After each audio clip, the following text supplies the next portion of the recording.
It's time for the show that engages with people of the combat sports world. And now, presenting the reigning, defending, undisputed combat sports show champion of the world, Flash Knockdown. Thank you, Bruce Buffer, for that wonderful introduction. I'm feeling pumped right now. And thank you to you all for joining me on episode 9 of Flash Knockdown with my guest, JJ Danger Mouse Jones. Sawadee Krab, JJ. Sawadee Krab, Sawadee my Krab. Nice. How's my Thai sounding? That was good. It was good. So Sawadee Krab, hello, and then if I say Sawadee my Krab, you say Sawadee, which means you're good. You just say Sawadee. Lovely. So, how would you say your Thai has got on? Have you picked up a lot of the lingo? Yeah, I've been actually studying it pretty much every day, about 2 to 1 hours, maybe 11 months now. So I can hold conversation, order food, speak to people.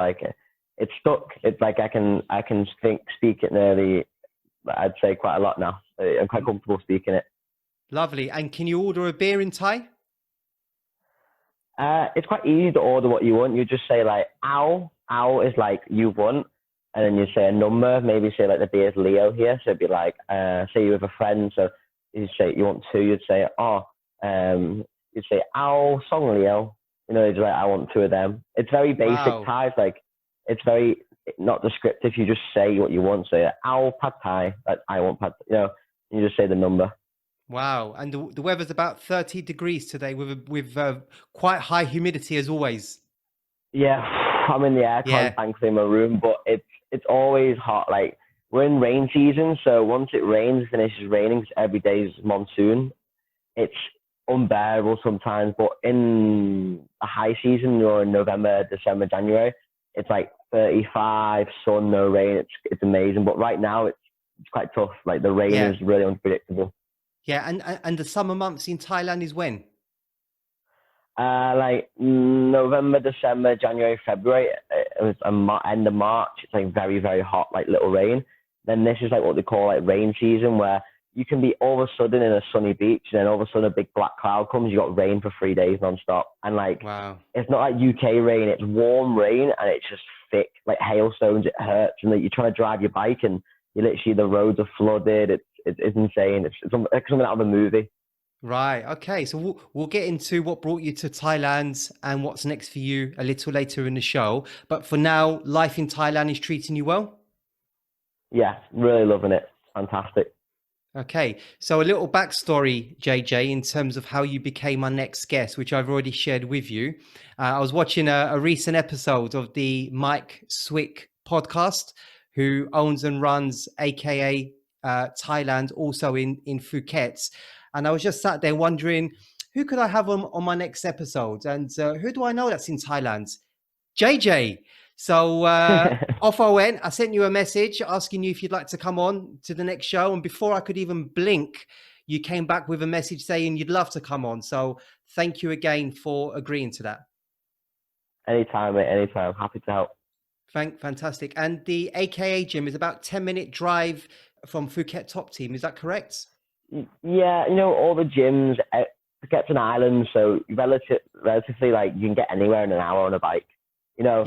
Everywhere's within touching distance. You said you want to go to the airport, it's only 40 minutes on your bike. The beaches are in, or you're in an island, everything's in touching distance. It's not like you have to there's no trains here, no buses, everyone just drives the mopeds, and you're there, and it's 10 minutes. What's the traffic like on the roads? Is it mental? It used to be crazy. I mean, it's always crazy driving here. It's always dangerous. People do die quite regularly on the roads in Thailand. Especially here, you'll hear stories of when it's raining, it's normally you want to stay inside because some trees will people get killed by coconut trees or falling lampposts, and it's very strange here. They just cover it up and they're not bothered. They're very numb to the road accidents. They're just it's another dead person. They're not very safety conscious. And at night time, traffic lights get turned off. So when it gets like 11, it's just open season. Like you can just drive through, you look the picket and it's pitch black, and it's like the best way I can describe driving here is like Mario Kart. Like, bumper cars. Just don't get hit, dodge, and make sure you're driving faster than the person behind you. It's not about who's in front of you. You're getting rear-ended by a car. The cars just don't stop. If you're in the way, they just keep going forward. So just make sure you don't get rear-ended by a big lorry, because most of them are drunk half the time when driving. Sure. And have you been to AKA in Thailand or not? No, I've only ever been Top Team. Out of all the gyms, I've only ever trained at Top Team. I've obviously drove past AKA and I know some people there, but I've only just drove past the other gyms. Okay, no, because I've heard and seen the facilities there look really, really impressive. Yeah. I mean, all the gyms here have got huge facilities, which is good, because it's like back home where space is more expensive. Here, like there's a lot of space, to develop and build big facilities, and also open air as well. Yeah, most of the Muay Thai areas will be training outside in every gym. You train in the fresh air, which is great. Which is actually more difficult because you're in the humidity. Like when you train inside, you get a big air cons and it's nice, but outside it's just relentless mosquitoes, humidity. Not easy. No, it's not easy at all. And your gym open from lockdown as of the 1st of June, is that correct? Yes, we're open now. So obviously a different timetable, but we're back in business, doing the morning and afternoon sessions, trying our best, fill what it is, because not many foreigners here left. So it's more just all the gyms are reduced the time, the size, but everyone's doing what they can. That makes sense to get by. This is an island that runs off a tourist business. It's like Bangkok's different. Bangkok's self-sufficient. Phuket, like things have changed here a lot, but like Top Team are doing a really good job of like keeping on top of things, trying to keep their fighters in good shape, and keeping the things going. Good. Okay. Thanks very much for that, JJ. So before we look at your flash choices, mate, could you give the viewers an overview of your combat sports career, the gyms you represent, and how people can find you and your work online, please, JJ? Okay, so I'll start with when I started training. I started training around, my first martial arts experience around 5 or 6. I did judo for like 4 or 5 years. I was overweight and I wasn't getting anywhere very much. Like I was overweight, I was a little bit competing, but I was too big for my size. Like I was quite fat. So then around like 10 and 11, I started MMA, and following through with that, I did everything, Muay Thai, boxing, like all in the same gym and Team Elite. And it just snowballed from there. Like the weight dropped off in a year. I changed the person. Like I went to boxing, Muay Thai, all the sessions. I didn't realize that you can do MMA. I didn't really know much about MMA. I was like, you can do all of it at once. Right? This is so cool. Seeing like a John Jones video on YouTube. And I was like, I want to do that. I had my first competitive MMA fight around just after turning 13, the first proper competitive one. Many interclubs, and then like all my junior fights are just junior fights, doing jiu-jitsu. Then like things got very serious when I got turned 16. Like I had my cage warriors debut, A-class rules, and then since then I fought on cage warriors multiple times. I had a pro K1 fight. There's lots of fights. So when I was a junior, we were fighting like at least 2 times a month, doing a boxing 1 week, Muay Thai the next, just trying to do a bit of everything. And then just getting experience with it and just working on my development as like a person, I had many good fights on cage warriors. I fought for the cage warriors junior title. I fought for the ISFC title. I fought good guys in the UK. I've had some good wins. I've had some bad losses. It's been very 50-50, but that's just because I think I've always been development, and it's not been easy. I've always had like a lot of perseverance to go through. So sometimes it's been more about the getting into the fight, and having the fight is actually a big win. Because considering the circumstance I was in. So I was like, especially with being amateur, it was just about getting in there and like give me that at least 9 minutes of nothing else in the world matters. That's what the fight was about. Going on a big stage in front of my friends, and like fighting big names, that was all that really mattered to me right now. And obviously now I'm here in Thailand and I'm chasing obviously the dream out here. Yeah, and then just confirm for the viewers, please, JJ, the gym you represent there in Thailand, and also how people can find you online. Okay, so I'm currently at Phuket Top Team here in Phuket. Online, you find me on Instagram, JJ Danger Mouse Jones. Facebook, just JJ Danger Mouse Jones or JJ Jones. And then I'm sure if you have a little search around YouTube, you can find me, put JJ Jones MMA, and that's basically all my social media. Fantastic. Okay. Well, thank you very much for that overview, JJ.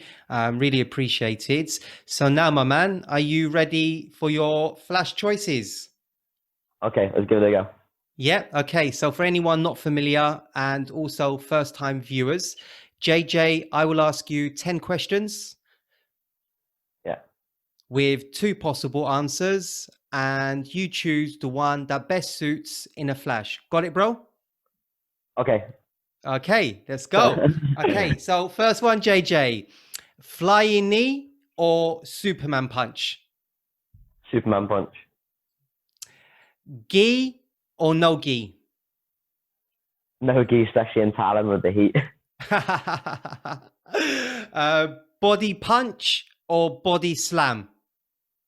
Body slam. If you see my fights, that's the favorite. Standard. Brock Lesnar or Andy Brocklebank? Andy Brocklebank. He's been your long-time coach, right? And he's also had over 30 pro Thai boxing fights. 100%. Taught me how to throw my first punch. You can hear him in all of your fights. Oh, you certainly can. Yeah, and sometimes he's got a loud voice. It's getting my backside into gear and make sure I get the job done, you know. You can definitely hear him when he's in the corner. Always. Yeah. This one will test you. Henry Cejudo or Demetrius Johnson? Cejudo. Rowdy Ronda Rousey or Relentless Rudy Roots? Rudy. Can't let Rudy down like that. He's a beast, isn't he? Rousey's got good judo, but Rudy would suplex Rousey into next week. Yeah, he's wrestling. He's just on a different level. You don't even see heart in the gym. The guy's an animal. He's got the grip strength of someone that's 100 kilos. Ridiculous. Muay Thai or Muay Thai? Muay Thai. Okay. Mickey Mouse or Speedy Gonzalez? Mickey Mouse. Gotta keep it with the mice. Speedy Gonzalez is a mice as well. Oh, I didn't know.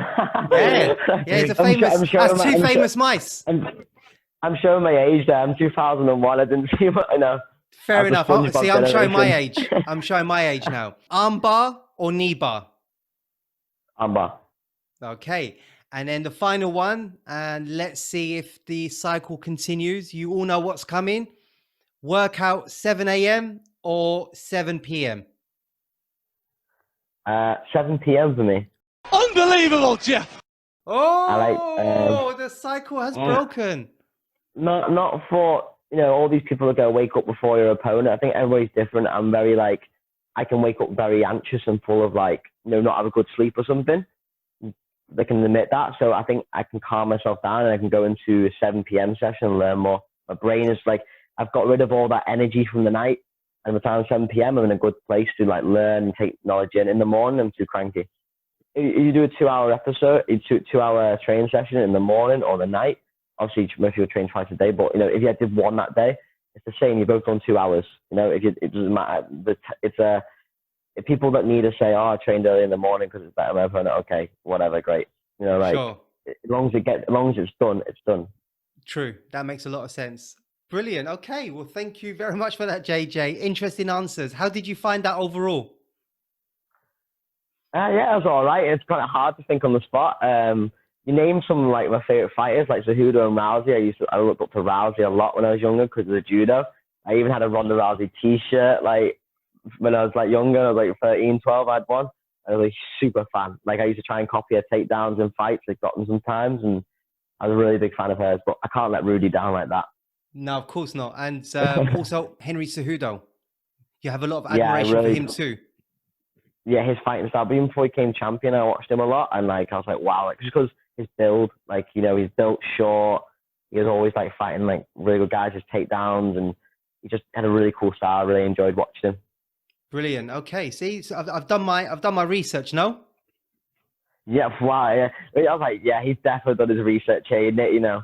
You got Mate, well prepared, not I winging know it. I know lots about you. This show isn't recorded overnight, my man. This is days of planning and preparation. I'm impressed, mate. I'm impressed. Good. Makes it even Okay. better. Thank you, JJ. Thank you. So let's now flash back, my man. And if you could share with Okay. the viewers, please, what your first recollection of martial arts was, please. So there was the judo club at my old primary school, like when I was in the lower years, like year 2 and 1. And I just like, it was next door to this place called the Starbase. I can't even remember the name, but it's where the kids, I was getting picked up late. So it's like some chat. I can't remember, but I couldn't go home straight away. So I'd have to stay after school and like just sit there. And then there's these guys doing this thing in this white outfit. And I was like, this looks pretty cool. So I asked if I could go. And then I went every day.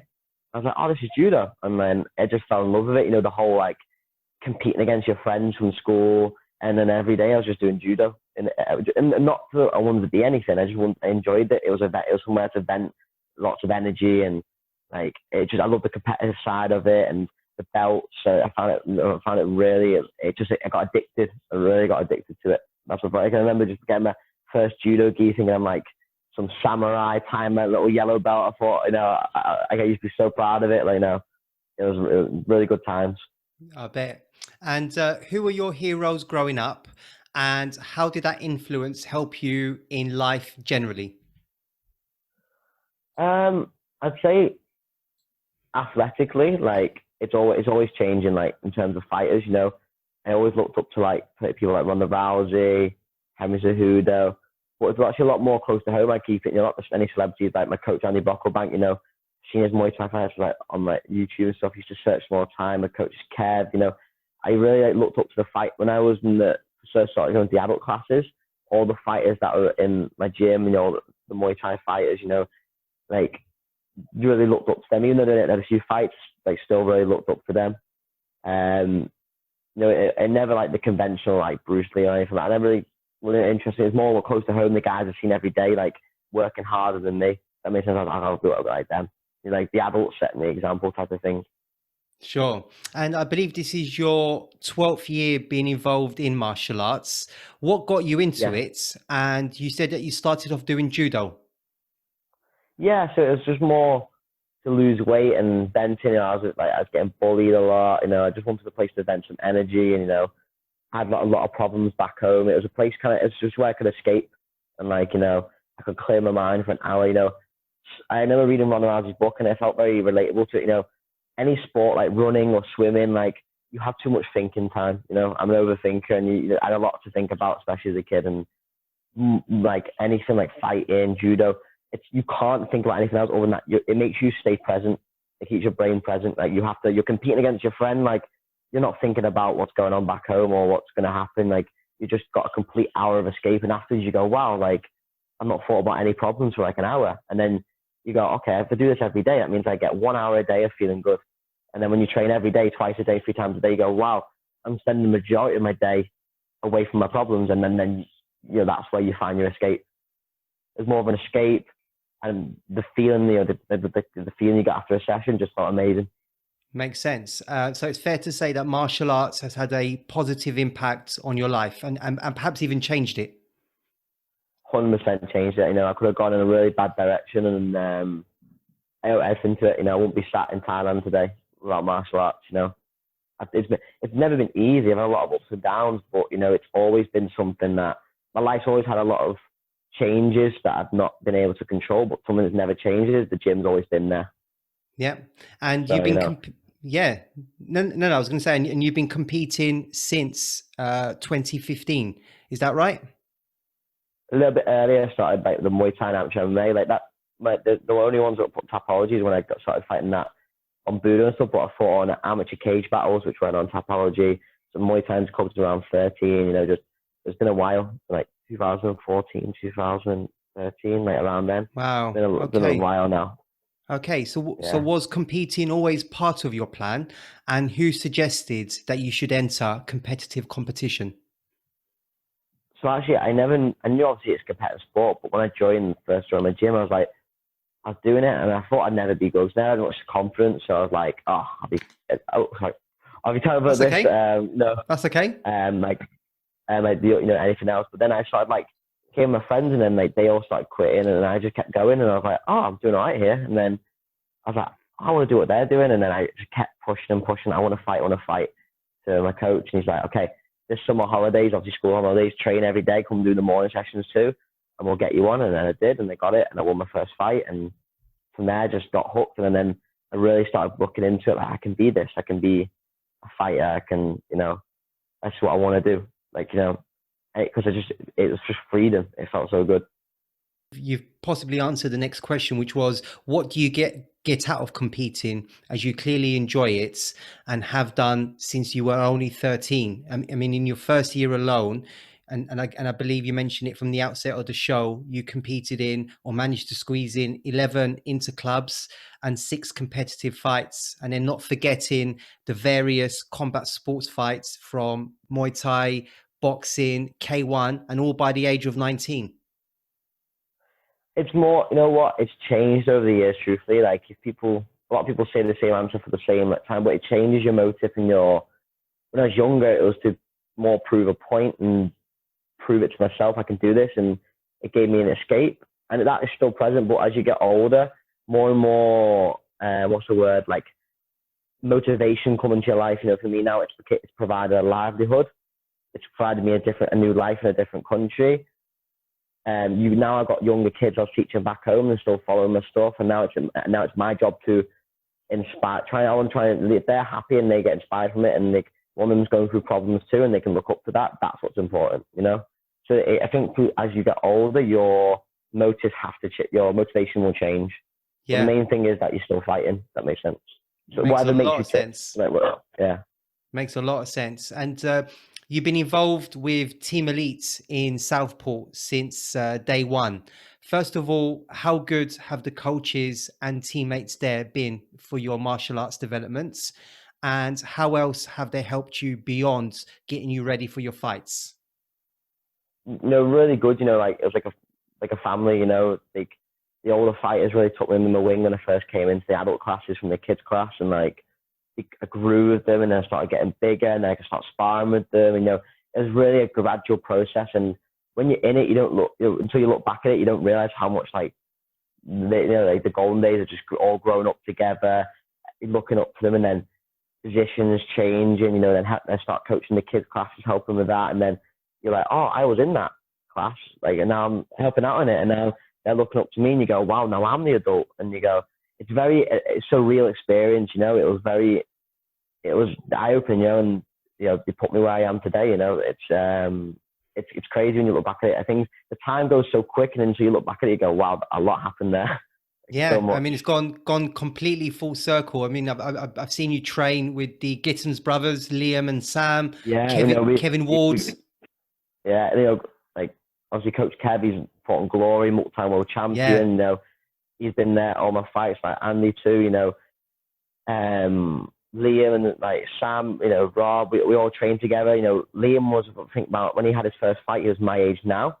And obviously I was also having my first fight, so it was 5 years since born. We kind of grew up, fighting. I've seen him from his first fights on, and we were always on the same show. Me being younger, I'd be first fight of the night. I'd be like, that's right, main event. That's right. Almighty, every cage. I got on cage with a lot, I think, because Liam would break down the door, so Liam would be the first one cage raised, and then we'll put JJ on the undercard.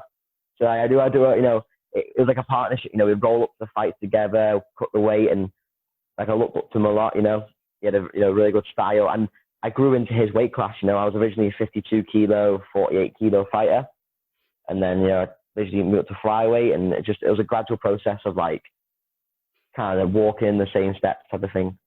Yeah. And what was the reason you decided to focus more on MMA, JJ? I'd say that sometimes in Muay Thai, I preferred the diversity in MMA. The fight camp was more better. I see a better future in it, truthfully. It can provide you a better livelihood.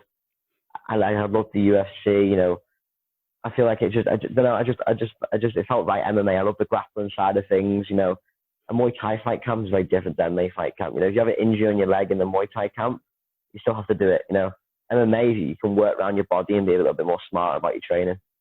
Okay, and I guess MMA also helps you to play to your strengths, your wrestling strengths, you know, the takedowns and so on. Yeah, and like the way my body's built, I'm not exactly 6 foot, you know, so, you know, if someone's got tall, long legs, I can take them down in MMA.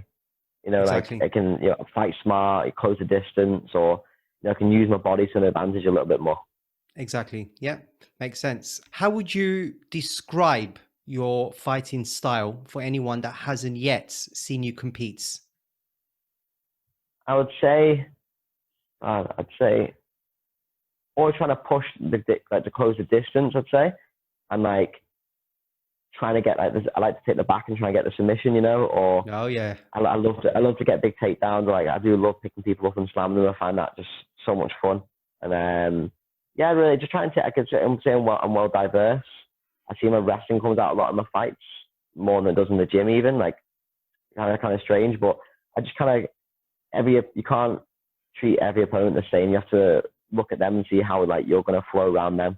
You know, how you're going to solve that problem in front of you. Can't go in like too kind of like I'm going to get the takedown. You have to, you have to react to the opponent type of thing. Okay.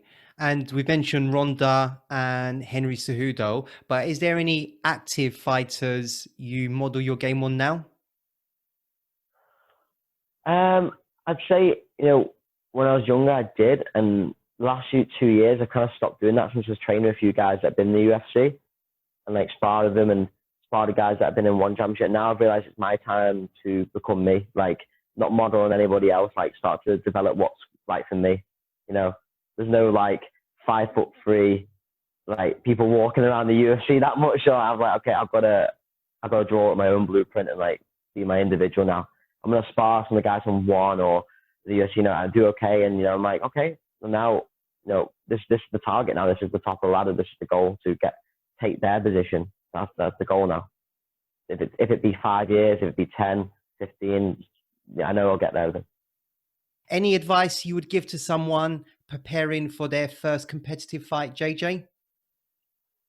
Don't take it too serious. That's the thing I'd say. You know, like take it serious in your training, but you look back at it, there's some pressure on yourself. You know, especially at that age, it's just like just turn up, be well prepared, obviously, but don't take it too serious. You know, it's just even now, like it's still amateur fights. You know, people are treating this like Conor McGregor, like trash talk and stuff like amateur. It's like nobody's getting paid. Nobody's like, you know, no one's getting millions of pounds or millions of dollars. So just relax, just compete. Don't over glamorize it or like overdo it. Just compete and, you know, try and win. That's all you got to do. Starting with the fight against Kyle at Budo 11, I believe you were 14 at that time. Yeah. Right? I was like 14. Yeah, I think. God, I can't try and remember because it's a long time ago that fight. I can't even remember. The most like fights I can recall is like maybe back to like the fight in France at 16, or the A-class ones.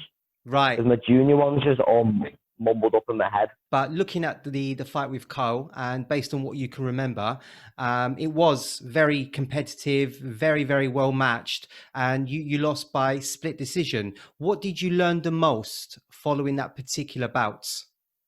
Don't stick my neck into guillotines. I know Andy's watching. Yeah, you walked straight. You walked straight into the guillotine, didn't you? Literally, you walked straight into it.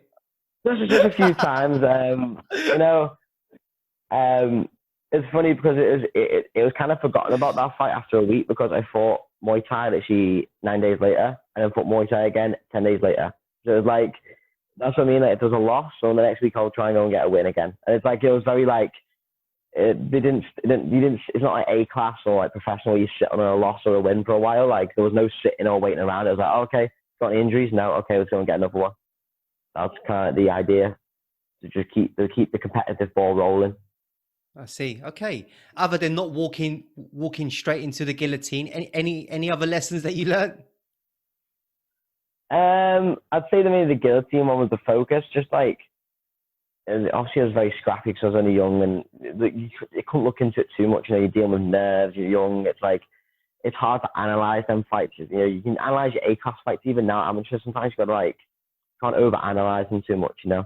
Like, Yeah. there's lots of little lessons and techniques you go over and stuff, but there's never like, oh my God, you were completely wiped out at this, you know, like, it's always just slowly building, just hit the little mistakes here and there. Yeah. So then that takes us to your fight against Brian Kenwright, opening the card at Almighty Fight Night 1 at the end of 2016. Due to the no headshot rule, you were able to utilize your strength by controlling him against the cage and landing a number of body slams. It seemed like you were having a lot of fun in there. Is that fair to say? Yeah, you know, like against as a junior fight is just like you just try what you've been trying in the gym. You know, you're not very like game planning for an opponent that's had 50,000 like professional fights on Muay Thai. You know, you're just doing what you feels right at the time when you're like when you're doing junior fights. You know, you're wearing shin pads, and it was my last junior fight, so it's just kind of like I was like, oh, maybe if I stand back up and get another one, or get another one, try this takedown, just like trying like different takedowns, just like you know, it's a junior fight's like a heavy spar. You're just trying stuff that you can work in the gym. It's like practice for your amateur A and then your professional. It's just like a really big building up. Yeah, despite that, the card was fairly high profile, bearing in mind it was headlined by now Bellator fighter Fabian, the Assassin Edwards, who has a 19-0 MMA record. Yeah, he fought my teammate Igor, obviously from the same gym as me. Close fight, Igor got him down the end of the third.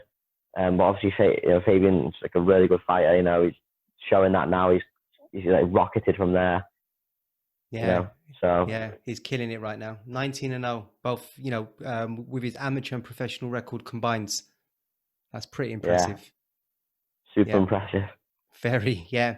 So then at 16, you mentioned it just before, JJ, you took on Francis Breen at Cage Warriors 82 in Liverpool, opening the show for the likes of Paddy, Molly, and of course, Vaughan Lee, who was taking on Nathaniel Wood. Vaughan is now head MMA and striking coach at Phuket Top Team. Did you know Vaughan at the time? Actually, no, like the fight came to materialize. No, I knew of Vaughan, but I mean, like I didn't know him personally. That's what I mean. Like, and I was actually in the changing rooms with Nathaniel. So and then as I came to Top Team, I was training with Vaughan. Vaughan was obviously my coach, and we're doing stuff. I looked at a memory, and a fight card came up. And I went, me at the bottom. I went, hey Vaughan, we fought on the same card, you know. We went, oh really? We had a eureka moment. I really realized, like maybe 3 years down the line, that we're on the same fight card. Like it's a small world, you know. It was crazy. Crazy, man. Talking about Nathaniel Wood and being on his sides of the dressing room, you had a picture with One Punch Pickett, Brad. Yeah, because seeing him in the UFC, I was like, I'll get a picture. I was like, it was quite a surreal experience doing Cage at 16. Like, I took the fight on 2 weeks' notice, and I was transitioning from 52 kilos to trying to get to 57. So they're like 55 kg, and they put like, I need a 57 kilo A class 1-0 for this guy. And I went, I texted my coach, can I take this? And I was like, yeah, sure, you know. And he was like, mate, what's your weight? And I said, I'm 60 kilos. I was actually like 56. And he weighed me in the gym, like, come tomorrow, if you're 60 kilos, you can have it. So what I did is, I drank loads of water, filled my stomach up, and I stepped on the scales in the gym. I'm 60. It came to the weigh-ins, I was like under, and then the weight shot down. But you know, I really wanted to get on the show. I really wanted to be on it, and I believe that I had the right game plan to win. Yeah, and that you did. In an interview post-fight, Francis shared that the crowd and the arena got to him a little, which he felt affected his performance. What was it like for you? For me, like, crowds and arenas don't get me, and that's not me acting tough. Like, there's other things that get me, but crowds and arenas I'm quite numb to. I'm quite like numb to that. I just enjoy it, and I don't feel like anyone's there when I'm fighting. Like, I'm very just like in my own little world. Like, then things don't affect me, you know. Like, but other things will affect me in different parts of the process and stuff. But the arena and the crowd, that I'm fine with that. Like, if it's a few thousand or a few hundred or two people, like, it's all the same to me. I just kind of like zone in, and then it's weird autopilot. Yeah. You can't afford to focus on anything else other than your competitor. Yeah, 100%, you know. Yeah, it's a dangerous sport. Yeah. Yeah. And you've opened proceedings on 6 separate occasions, so half your fights. And yes, I have counted.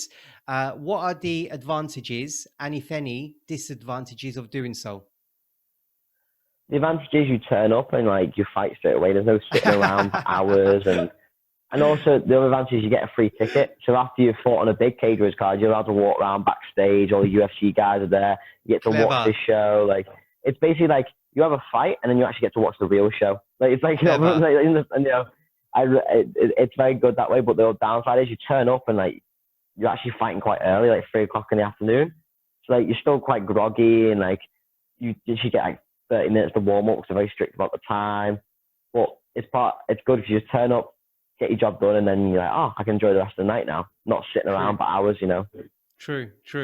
So then at Cage Warriors 88 in Liverpool, you competed against Chris Nichol, who at the time would have been 29 years old and you only 16 years old. First of all, what was the thinking behind taking that fight? And was there any apprehension competing against a fully grown man when you were just a developing teenager? Not really. Like, obviously everyone was like, you're crazy, but like, you said 59 kilos and I was well underweight and he was cutting weight because he'd fought like 66 and 61. But I was like, I just believed in myself, you know, and I didn't care. Like, I was like, whatever, it's just a fight, you know. Like, I've had a lot worse things than fighting like some old man, you know what I mean? I was like, oh, whatever, you know. Yeah, you got big arms, good for you. You know, like, I was like, it just a fight, you know. Just got evil. Maybe you're gonna get hurt, but that's okay. You know, I'm okay with that. You know, just I wanted to have a go at it and see if I could do it. I tried. You know, I got stitches. I got a few good takedowns. It was close. You know, he actually just lay on top of me for a bit and just trying to rub me out because he was stronger. But it was one of those. I was like, okay, whatever. You know, it was a win-win for me because then if you win it, yeah, it's great. No one expected that. If you lose, like everyone expected you to lose anyway. For him, it's a bit of a loss. I felt bad for him. You know, you beat a 16-year-old or you lost a 16-year-old. You know, it was more the pressures on him. I knew that going into the fight. I was like, well, this guy's going to be nervous because he's fighting a 16-year-old kid in front of his friends who's half the size of him. I'd be feeling like a bit of an idiot right now. So for me, I was like, I've got no pressure. Because no one expected me to win and no one expected me to, people expect me to lose. So either way, I wasn't bothered. I was like, oh, I'm going to fight this guy. Wow, you've got a really good attitude, JJ. On to your fights against Cameron Chamberlain at Cage Warriors Academy 3. Was there any tension pre-fight as he refused your offer to touch gloves? I don't know, really. I was like, I always normally touch gloves. I just looked at him, I was like, all right. Without being too rude, I was like, all right. I think I don't know what he was thinking. I was just like, okay. Like, you don't think it's, you know, some guys just do their thing, you know. I was like, I didn't get annoyed. I was like, after the time, people don't want to touch gloves. I was like, okay, whatever. I just thought it's gonna make it even better when I finish you. Like, you know, yeah. But you know what I mean? Like, I'm used to it. You know, people look at me if they see me because I'm young or I'm small. Like, oh, it's just a kid. You know, they're gonna run through me, and like, I like surprising people and like proving people wrong. You know, like whatever. You don't want to touch gloves, cool. You know, like, you just can't. You can't. People like to read into little things. I don't. I'm more about the big picture. Just like get it done. You want to act like this. Okay, cool. That's on you. I can only control what I'm going to do. Wow. I'm loving your positive energy, my man. Yeah. Where'd you get that from? Good people. Surround yourself with the right people and listen, you know, like got a lot of good influences in my life. Like when I was 16, like one of my good friends and I'd consider coach like Jay, you know, he you know speaks to me a lot. I learn a lot. You know, just speaking to people older, learn how to in and out of the cage handle yourself and control things. You know, just branching out and speaking to people, you pick up these things. You know, not thinking you know it all. Trying to absorb it. Yeah. Okay. Coming back to that fight then, JJ, it didn't last very long at all. You managed to sink in. Yeah. You managed to sink in the rear naked choke in the very first rounds. It was a really accomplished and slick performance. What do you recall of that particular fight and how it played out? I remember I was like, I needed to get done quick because I was in hospital 2 weeks before. I had a ruptured tonsil. I was like on antibiotics, and like I came out of hospital with 59 kg, and I was like, oh, I can make weight because the fight was 59 kg. I was like, oh, cool, I'll take it. I wouldn't have been fit, but I was like, oh, I want to take the fight anyway. So I looked at the opponent, and I was like, I can take this, I can do this, you know. And then I got it finished, and I was like, oh, like I just, you know, closed the distance. His balance wasn't the best, so I was like, as soon as I got the first like clinch and a feel of him, I was like, okay, I got this. So it just rolled from there. I just did what I did best and got the back, and then sunk the choke in. And the angle wasn't quite right. I'd hold my fingers in the glove, and then I knew I was just slow squeeze, push my head forward, and I'd get it eventually. I didn't want to burn my arms out, and I knew I had time, so I'm just going to squeeze this slowly and then start upping it when I feel like I've got it. Well, I'm surprised that you said that you had an infected tonsils just 2 weeks prior, because after that fight, you really let your emotions out. You know, you did. Yeah. There was a lot going on, you know. I can't say what, but there was many things going on outside the cage at that fight, and you know, it was kind of like you know, to a certain someone a message to say like, you know, you can do what you want to me, and, you know, just you can't, you know, no one can influence what I do in the cage. That makes sense. That is mine. Like, it's the one thing that never changes, and the one thing that is mine. Nobody else's. No one can influence it. It's on me. That's what I love about it. You know, there's no external factors can't influence it. It's mine, and then it just felt good to get that win, big time. Yeah, and you had a sort of touching moments with your dad, who was in the crowds. It was really lovely to see. Is your dad at all of your fights? Yeah, all of them are also in the UK, and they're like, of course, you know, it doesn't matter how many people are there, as long as I'm happy, you know, and been through a lot, and, you know, just at that time we're going through a lot, and it was, you know, it was good to, you know, just get the win. It felt so good. You know, sometimes I'm trying to get the win for other people, if that makes sense. I'm not too bothered, you know, like I'm very laid back, but, you know, I'm trying to do it for other people sometimes. Okay. Amazing. So let's now talk about your rematch versus Marlon Jones and your first shot at MMA Gold at Cage Warriors Academy 4 in Liverpool. Whilst he has a lot of respect for your fighting ability, he did believe prior to that rematch, he was going to walk right through you. However, what he didn't take into account was just how much you had improved since the first fight. So what would you say was the major improvements? I'd say I had to improve everything, you know. I think I got completely wiped out in the first one, truthfully. Like, I'm always truthful, you know. He showed a great level of skill, and he was a great athlete, you know. I knew a lot of the improvements been made. I knew I had to have to work twice as hard as he is currently to even maybe match him. So I was like, okay, I've got to work my ass off. And I worked really hard for, you know, 13 odd weeks for that one. You know, I branched out training, you know, guys like Curtis, you know, lots of guys in different gyms. I really branched out. You know, I really pulled everything together for it. You know, it made a great fight. You know, like I enjoyed it. It was like it was a really back and forth fight. Everyone enjoyed it. You know, I didn't walk away with the gold, but I felt better about myself. You know, I went the distance with a really hard-working, good fighter. You know, he's finished a lot of people, including me. You know, in the first one he finished me, so I was like, okay, on the second one didn't get finished, and, you know, I know they got some close positions. You know, some good moments.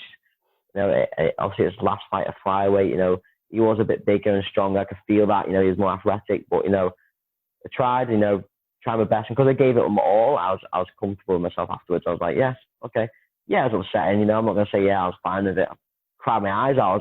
That gold meant everything, trying to get that belt. But, you know, if buts and maybes were true, we'd be in different places right now.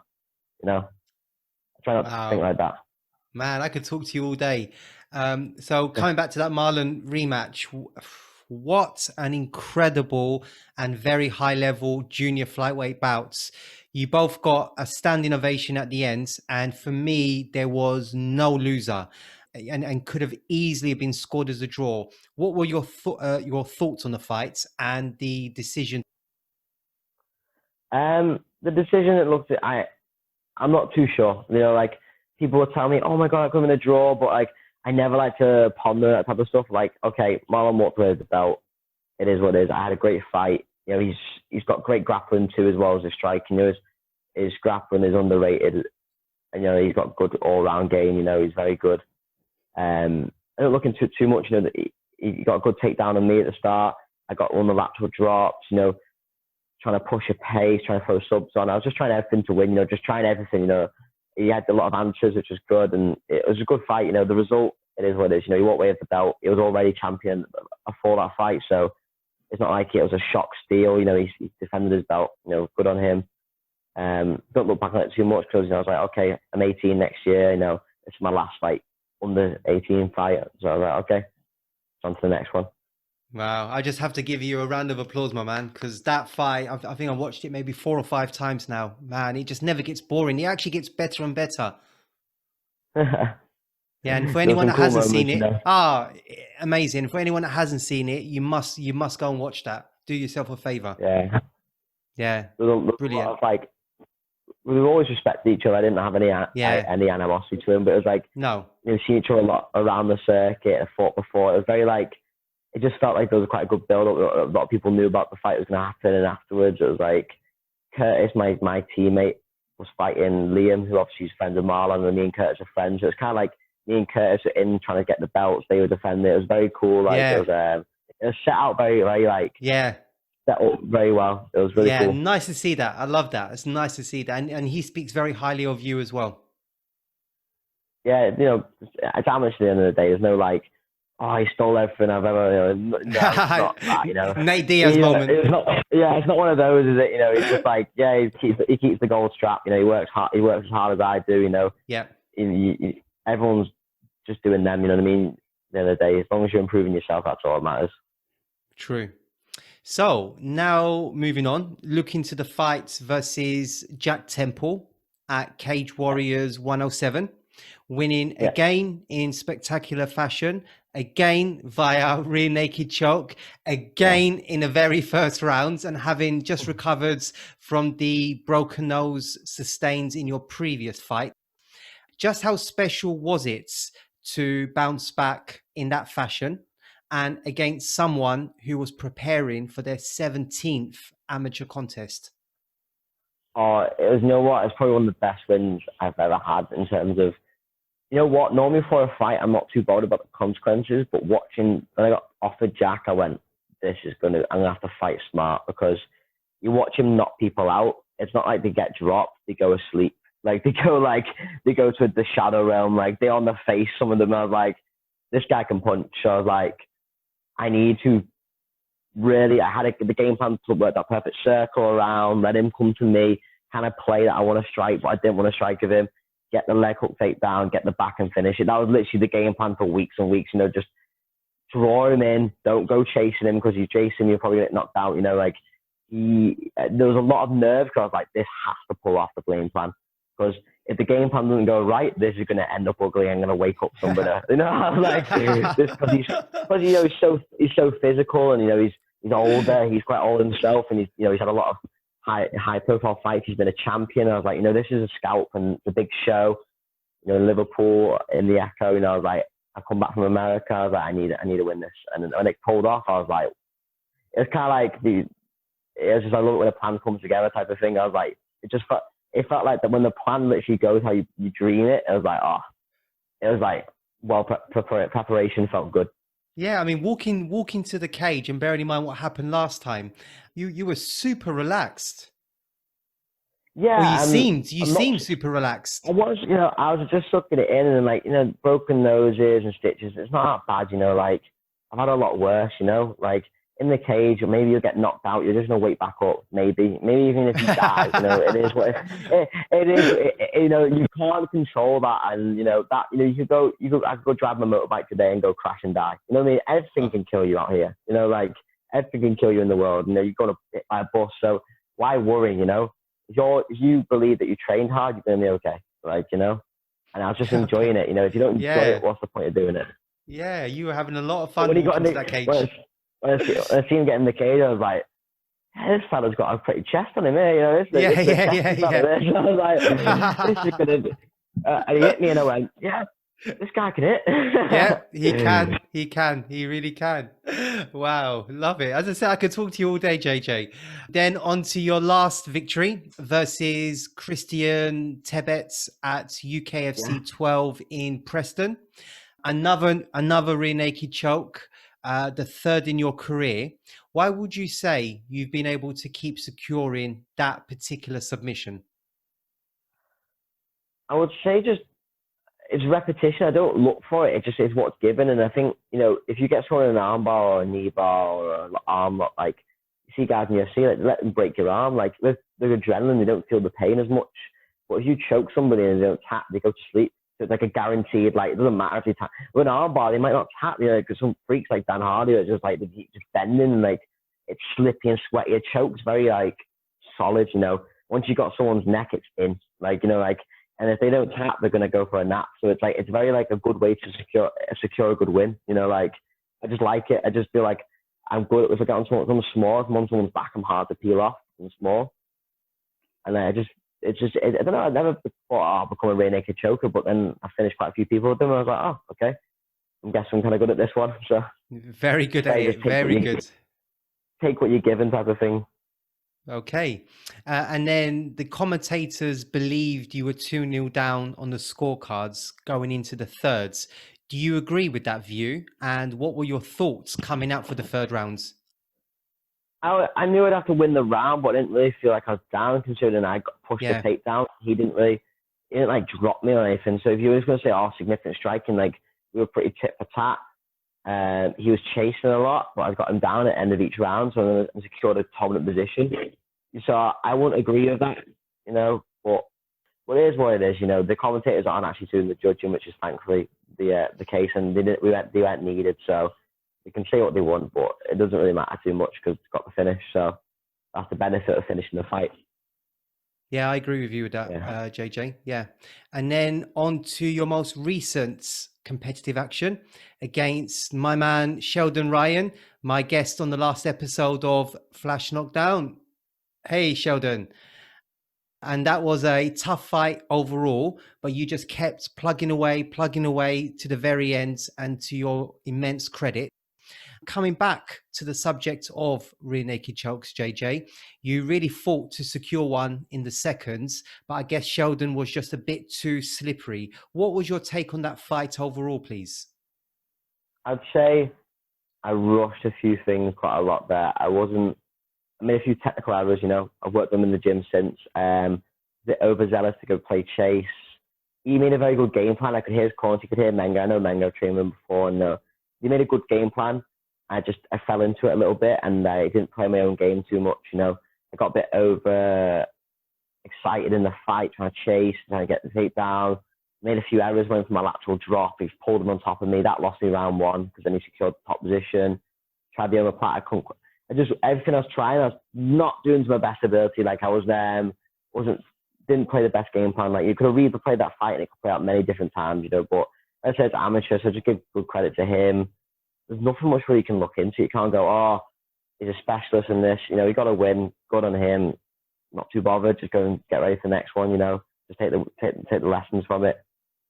So that's all you can really look into it. Really, Last round he got on full guard. I couldn't really get him out. He's quite strong, pinning me down, hugging the hips. Tried the leg locks. Just a bit ran the clock. I just ran out of time. I wasn't tired. I just ran out of time. Really, couldn't get anything going.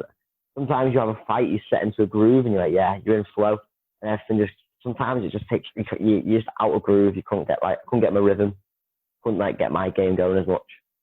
Okay, makes sense. So then bringing us to the present moment, JJ, where you find yourself in Thailand, just talk to us about the motivations behind that move, and then your plans both in the short, medium, and long term, please. So I started visiting, traveling and training to get the best experience, and try and train the best. And then came to Thailand last year for 2 months, and I was like, I'm coming straight back. And then I just got addicted, and I did. And then I got addicted to here, and the training, the gym, the groove was right, the training partners are right.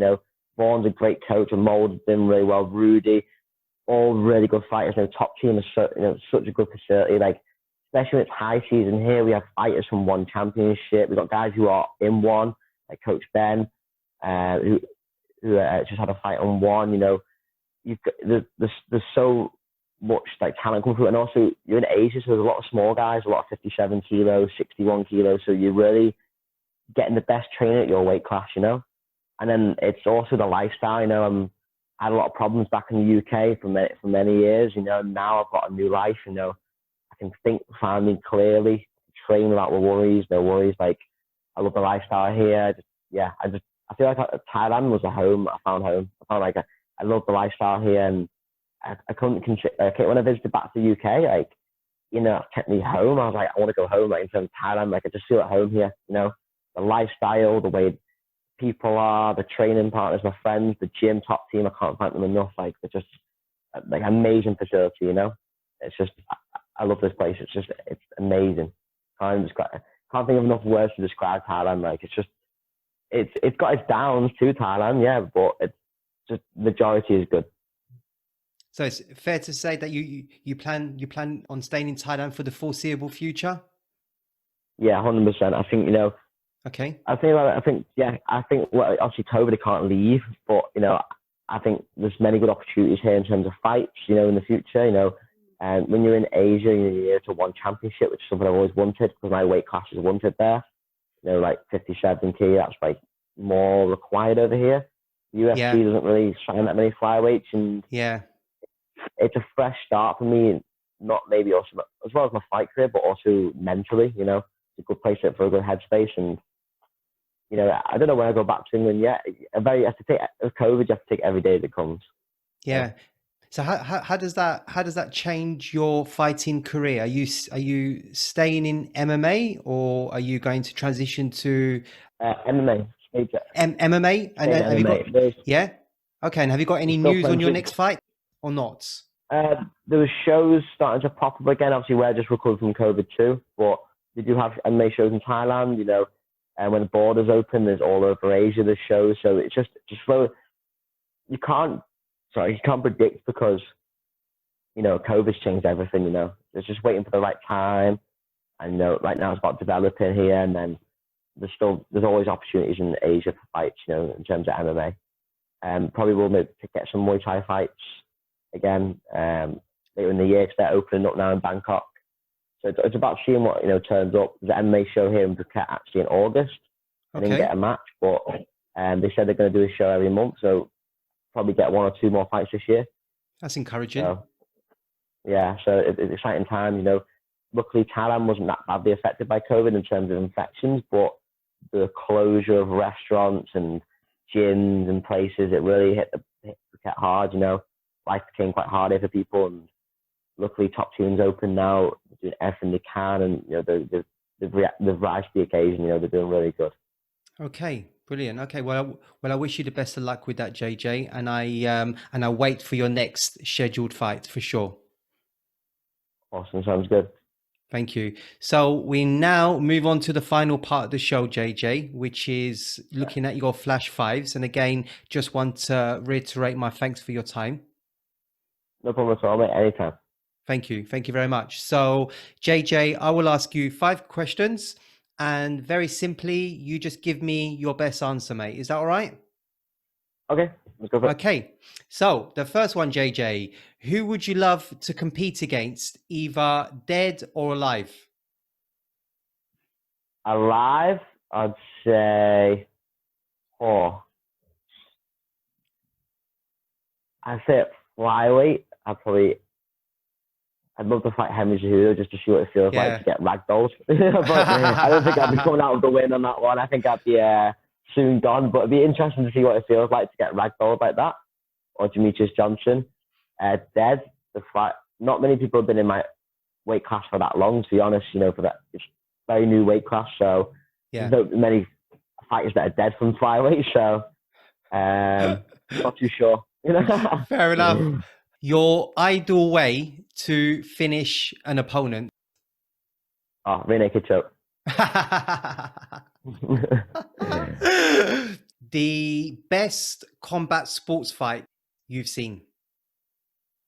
Best I've seen? Henry Cejudo versus Demetrius Johnson 2.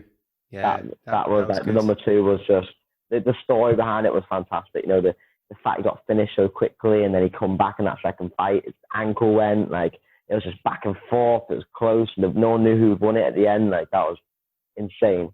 What superpower would you choose to have, JJ? To be able to read people's minds, make